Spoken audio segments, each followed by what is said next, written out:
Hello माय Deere friend, most welcome है आप सभी का। स्वागत करती हूँ मैं परी सॉन्ग कॉमेडी आप सभी को अपने चैनल पर। तो आप सब कैसे हैं? उम्मीद करती हूँ आप सब बहुत अच्छे होंगे, बहुत ही प्यारे होंगे, स्वस्थ मस्त ज़बरदस्त होंगे। तो मैं आज 26 जनवरी है, आप लोगों के लिए बहुत ही प्यारा 26 जनवरी का गीत लेकर आए हैं। तो ज़रूर सुने आप लोग, फुलवज के साथ सुने। शहीदों को भी याद करें, सभी लोगों ने जान गंवाई है अपने देश को आज़ाद करने के लिए। तो उन्हीं के याद में उनको फिर से एक बार नमन करें सब लोग मिलके, और गाने को सुनते हैं फुलवज के साथ। और बहुत ही प्यारा गाना है, देशभक्ति गाना है। सीमा पर आई गइल, सीमा पर आई गइल, पापी दुश्मन माँ वतन माँ बिना। सीमा पर आई गइल, पापी दुश्मन माँ वतन माँ बिना। रक्षा कइले नौजवान माँ वतन माँ बिना। रक्षा कइले नौजवान माँ वतन माँ बिना। शिखर सुभाष चंद्र, शिखर सुभाष चंद्र, झांसी वाली रानी, देशवा के खातिर दिहली आपन कुर्बानी। शिखर सुभाष चंद्र, झांसी वाली रानी, देशवा के खातिर दिहली आपन कुर्बानी। आव तुहु गमाई लेता, आव तुहु गमाई लेता, अपनो परान माँ वतन माँ बिना। रक्षा कइले नौजवान माँ वतन माँ बिना। रक्षा कइले नौजवान माँ वतन माँ बिना। सीमा पर आई गइल, सीमा पर आई गइल, पापी दुश्मन माँ वतन माँ बिना।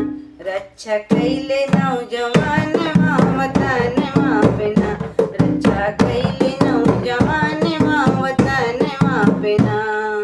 चमचमा चमचम के लागल उनके तलवारिया, अंग्रेजी हुकूमत के हिला देहली जरिया।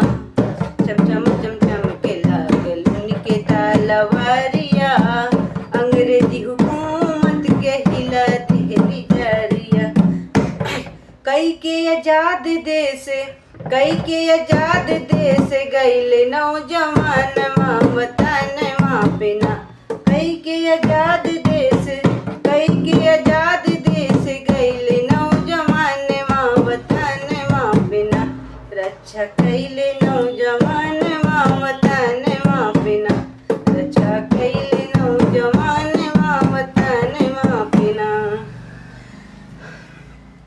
सीमा पर आई गइल, सीमा पर आई गइल, पापी दुश्मन माँ वतन माँ बिना। सीमा पर आई गइल, पापी दुश्मन माँ वतन माँ बिना। रक्षा कइले नौजवान माँ वतन माँ बिना। रक्षा कइले नौजवान माँ वतन माँ बिना। तो गाना कैसा लगा कमेंट बॉक्स में ज़रूर बताएं। और सभी को 26 जनवरी की हार्दिक शुभकामनाएं। और झंडे की शान को हमेशा बनाए रखें, अपने देश के साथ हमेशा ईमानदारी से रहें। और थैंक यू सो मच, आप लोग मुझे इतना सारा सपोर्ट करते हैं, आप सभी को दिल से धन्यवाद। और हमारा पेमेंट आ गया है, बहुत बहुत धन्यवाद आप सभी को। आप सभी का प्यार आशीर्वाद मेरे साथ बना रहा है, और मुझे उसका बहुत बहुत धन्यवाद आपको देना है, और दे रही हूँ और देना भी चाहती हूँ। बहुत जल्द ही मेरी लाइव चलेगी आप लोगों के लिए, और मैं फिर से एक बार यूट्यूब पे काम करना चालू करूँगी। मैं थोड़ा तबीयत ख़राब हो गई थी, इसलिए मैं अभी थोड़ा डाउन कर रही थी काम को, लेकिन मैं फिर से काम करने वाली हूँ। और आप लोग मेरे साथ बने रहिएगा, और फिर मिलते हैं नेक्स्ट वीडियो में। तब तक के लिए जय हिंद, जय भारत, वंदे मातरम।